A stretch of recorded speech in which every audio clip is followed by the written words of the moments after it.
waited for, to voice his ominous warning about the threat of communism in Europe. Churchill had always possessed an uncanny premonition of history and its implications. His rich oratory often inspired a broad range of reactions. His moment in Fulton would be no different. Everyone anticipated controversy. Churchill did not disappoint. From Stettin in the Baltic to Trieste in the Adriatic, an iron curtain has descended across the continent.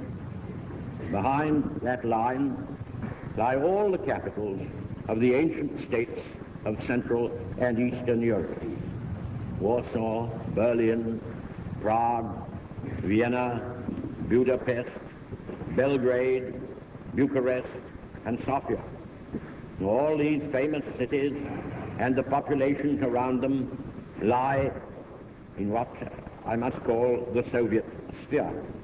And all are subject, in one form or another, not only to Soviet influence, but to a very high and in some cases increasing measure of control from Moscow. An attempt is being made by the Russians in Berlin to build up a quasi-communist party in their zone of occupied Germany by showing special favors to groups of left-wing German leaders.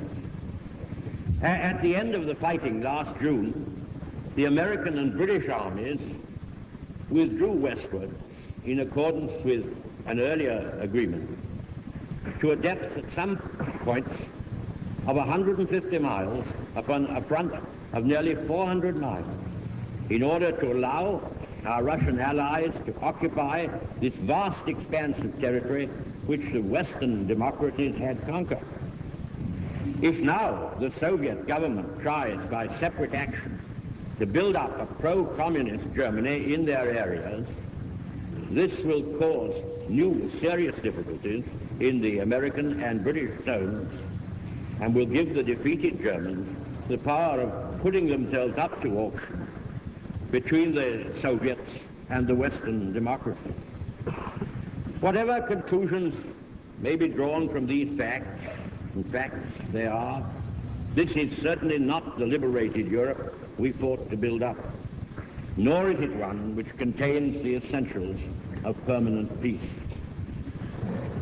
On the other hand, ladies and gentlemen, I repulse the idea that a new war is inevitable, still more that it is imminent. It is because I am sure that our fortunes are still in our hands, in our own hands, and that we hold the power to save the future, that I feel the duty to speak out now that I have the occasion and